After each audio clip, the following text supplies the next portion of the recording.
aqui, naturalmente, numa missão da Assembleia Nacional e a ideia de base era partilhar um pouco com a comunidade académica o que é a Assembleia Nacional, na perspectiva do seu papel constitucional, papel real e importância da Assembleia Nacional para o funcionamento das instituições e para o país de uma forma geral. E a Assembleia Nacional é, todos nós sabemos, o principal órgão com a função de representação dos cidadãos. Então, nós vivemos numa democracia que é multipartidária e que é indireta. O poder reside nos cidadãos, o poder reside no povo, mas para efeitos de certas decisões, o povo não o exerce diretamente. É impraticável, seria impraticável. E nos modelos democráticos indiretos, como no nosso, o povo delega essa responsabilidade nos seus representantes. E aí aparece a Assembleia Nacional como órgão fundamental de representação dos cidadãos. Está ali um corpo, neste momento, de 220 pessoas, 220 cidadãos, 220 deputados, que são eleitos pelo povo, no nosso caso, a cada ciclo eleitoral, de 5 anos, e a cada 5 anos o povo é chamado para voltar a se pronunciar sobre essa matéria. E essa é a construção de base. Nós precisamos de ter um grupo de pessoas que representa a totalidade dos cidadãos e que, nos termos daquilo que a Constituição definir, toma as decisões em nome dos cidadãos. E essa é a primeira responsabilidade dos deputados. É a noção de que as decisões que tomam, as opiniões que emitem, não são exclusivamente pensando em si, mas é na sua qualidade de representante de um conjunto de cidadãos. Nessa função de representação, ou melhor, com essa função de representação, a Assembleia Nacional faz duas coisas essenciais. Aprova leis que são instrumentos que regulam a conduta de toda a sociedade, e fiscaliza a ação do Poder Executivo. O Poder Executivo, nos termos da Constituição, é exercido pelo Presidente da República. Portanto, o Presidente da República é o titular do Poder Executivo e depois tem auxiliares ao nível central, ao nível local, que exercem por mandato, por delegação, funções que são do titular do Poder Executivo. E a Assembleia Nacional não governa. A Assembleia Nacional fiscaliza. Aprova as leis e depois tem a missão de fiscalizar se essas leis estão ou não a ser devidamente implementadas. No nosso modelo, nós temos uma particularidade que eu acho interessante. Foi adotada a partir de certa altura. Nós temos 220 deputados, mas eles provêm de duas fontes diferentes do ponto de vista de círculos eleitorais. Nós temos um círculo eleitoral nacional, portanto é uma lista nacional, e esse círculo elege 130 deputados. Depois temos círculos provinciais, portanto cada província é um círculo provincial e elege 5 deputados cada. Nós temos, por exemplo, aqui na província da Lunda Sul, 5 deputados que foram eleitos pelo Círculo Provincial da Lunda Sul. E é esse conjunto, Círculo Nacional mais círculos provinciais, que faz os 220 deputados que representam o todo nacional na Assembleia Nacional. Mas dizia aqui uma particularidade que é funcional e que é interessante hoje, que é: os deputados não residem todos em Luanda. Os deputados residem, os dos círculos provinciais em particular, normalmente nas respectivas províncias. E isso assegura que nós tenhamos presença da Assembleia Nacional e representação da Assembleia Nacional por via dos seus deputados permanentemente em cada uma das províncias do país. Portanto, nós já tivemos no passado, alguns se recordarão, um modelo em que os deputados todos iam para Luanda e praticamente viviam em Luanda, deixando de ter presença e, portanto, uma espécie de menor representação dos cidadãos que residissem fora de Luanda. Portanto, o modelo atual tem essa vantagem. Depois, a Assembleia fiscaliza o poder executivo. E esse é um poder, é uma responsabilidade essencial do nosso sistema. Portanto, há uma relação com o poder executivo e os deputados da Assembleia Nacional, em missão da Assembleia Nacional, podem e devem fiscalizar a ação do poder executivo. Essa fiscalização é útil não só para alertar para situações que eventualmente não estejam a correr da melhor forma, como para auxiliar no processo decisório. Portanto, quando os deputados reúnem-se para aprovar o Orçamento Geral do Estado, a iniciativa é do Poder Executivo, só o Poder Executivo pode ter a iniciativa de apresentar uma proposta de Orçamento Geral do Estado, mas depois cabe aos deputados discutir o Orçamento Geral do Estado. E é aí onde se faz também notar a importância da presença em cada uma das províncias dos deputados daquele círculo provincial. Porque naquele momento essencial, momento de discussão e aprovação do Orçamento Geral do Estado, os deputados defendem o essencial dos projetos e dos problemas e das ações necessárias em cada uma das províncias do país. Qual é a grande particularidade nisso tudo? E aqui nós estamos topicamente a fazer referência a esses dois órgãos, Presidente da República e Assembleia Nacional. São os órgãos de soberania que exercem função política. No nosso sistema depois há outros órgãos de soberania, que são os tribunais, mas os tribunais não exercem função política. Só o Presidente da República e o Parlamento, os deputados, exercem função política.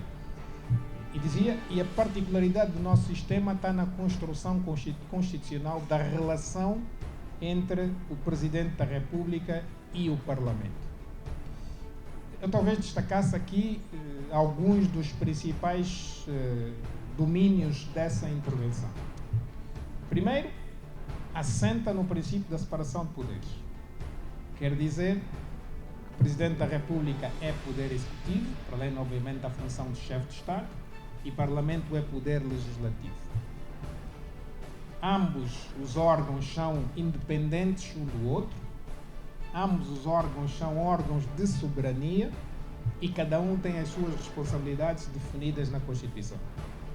Para que haja separação de poderes, é importante que as competências estejam separadas. O Presidente da República tem as suas competências no quadro do exercício da ação governativa, o Parlamento tem as suas competências no quadro do exercício da função legislativa e da função fiscalizadora.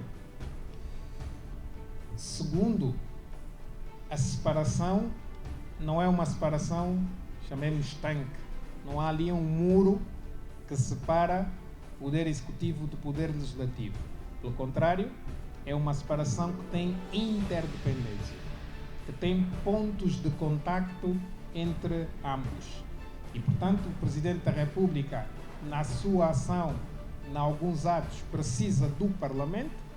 Por exemplo, pode apresentar propostas de lei, mas é o Parlamento que as discute e as aprova, e o inverso também é verdade, porque há atos do Parlamento, por exemplo, uma lei que para entrar em vigor precisa da intervenção do Presidente da República para a promulgação da lei. Portanto, só para referir que essa separação é separação, mas é interligação. Os órgãos têm que interagir porque no final do dia concorrem para um mesmo objetivo. Cada um com a sua função, cada um com a sua responsabilidade, mas dialogam. As funções dialogam e fazem com que o sistema funcione como um sistema. E vai ambicionar um aspecto essencial, que é estabilidade. E é nesse domínio que eu queria agora entrar, porque parece-me um domínio essencial do funcionamento do sistema de governo, essencial do funcionamento e da construção constitucional do nosso sistema e das relações entre o Parlamento e o Presidente, entre o Presidente e o Parlamento e, naturalmente, também os outros órgãos. E quando nós construímos um modelo, temos que ter sempre presente dois objetivos principais: estabilidade política e eficiência governativa. Se o modelo não for capaz de assegurar esses dois elementos, não é um bom modelo. Para ele ser bom, tem que se adaptar às realidades do Estado que regula, da sociedade que disciplina, e tem que ser capaz de conferir isso no funcionamento dos órgãos. Estabilidade e eficiência.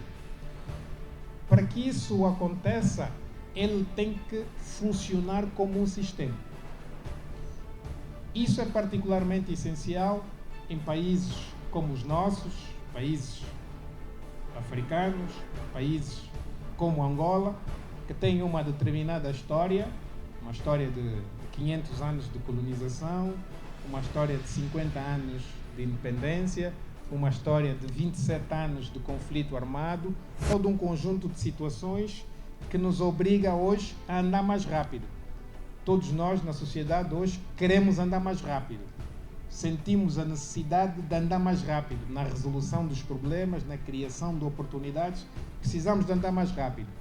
E para andar rápido é necessário que o sistema confira estabilidade. Um sistema que não conferir estabilidade atrasa o processo de resolução dos problemas das pessoas. E no final do dia, o que todos nós queremos é isso, é resolver os problemas. Então, para resolver os problemas, devemos evitar soluções que levem ao atraso. E, sobretudo, no processo de relacionamento entre esses órgãos.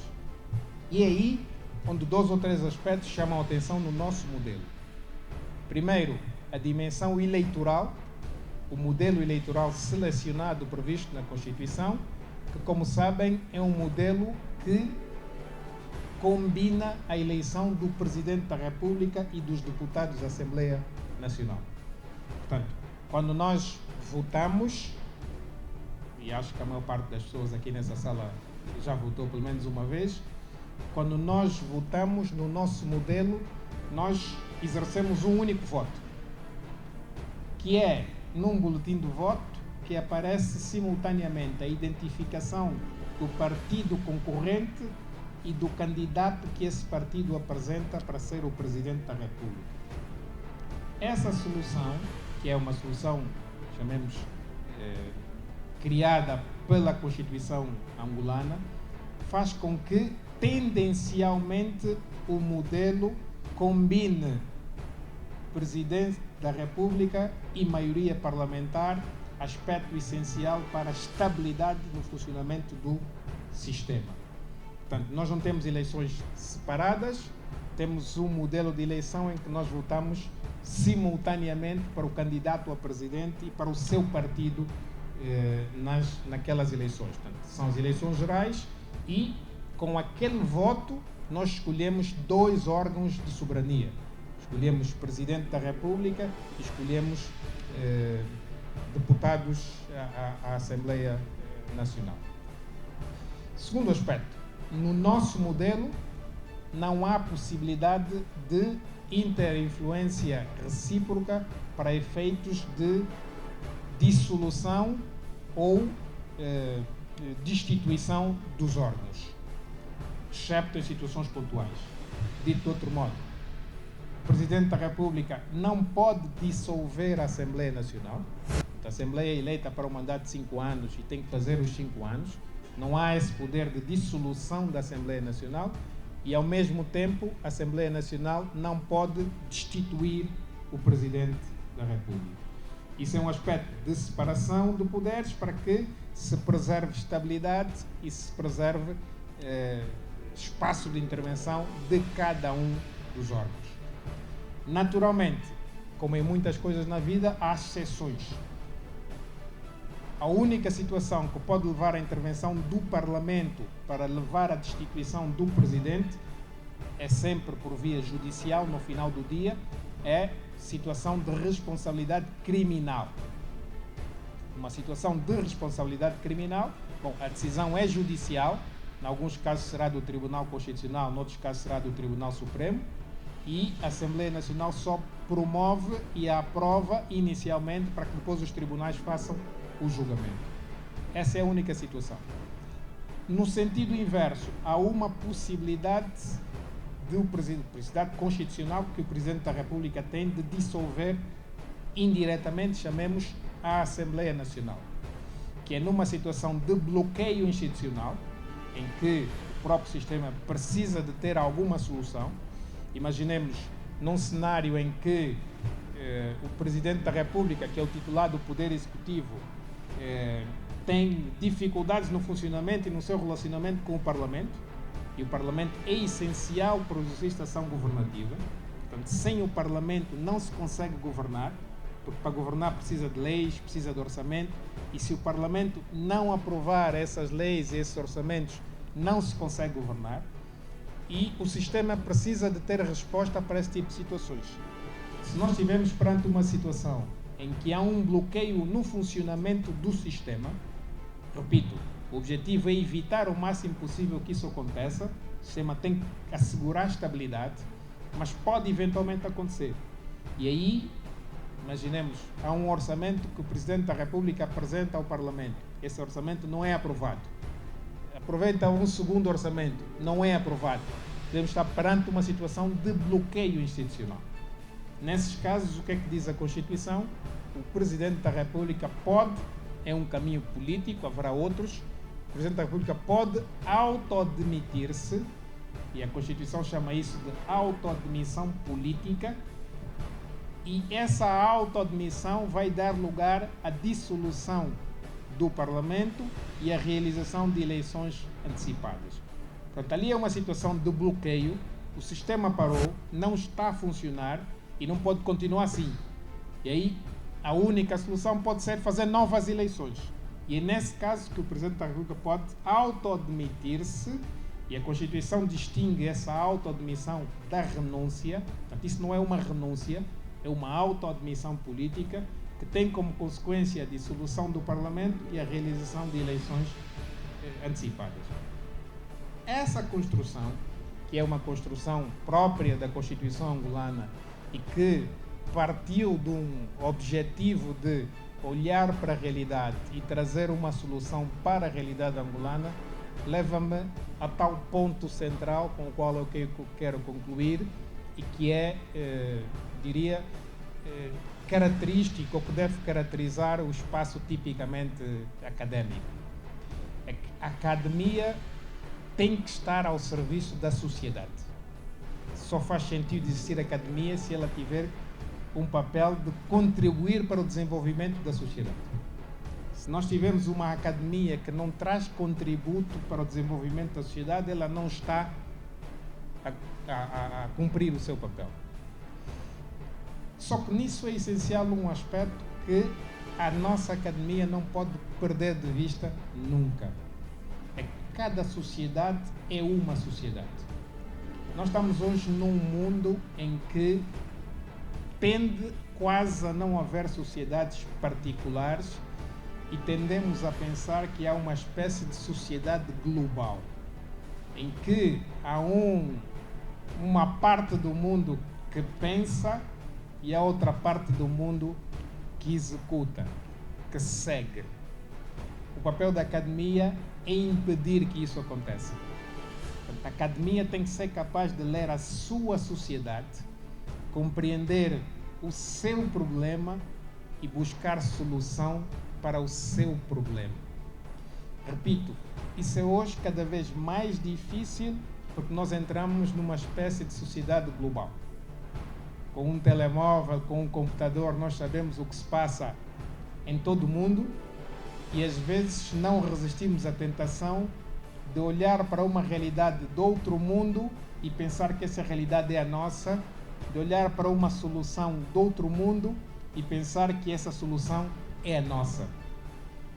E a academia tem que fazer o papel de impedir que isso aconteça.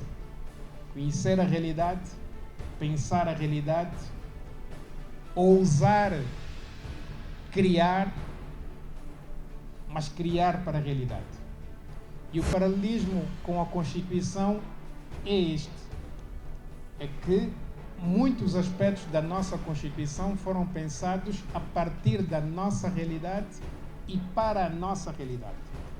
Foi uma espécie de declaração de independência do pensamento constitucional.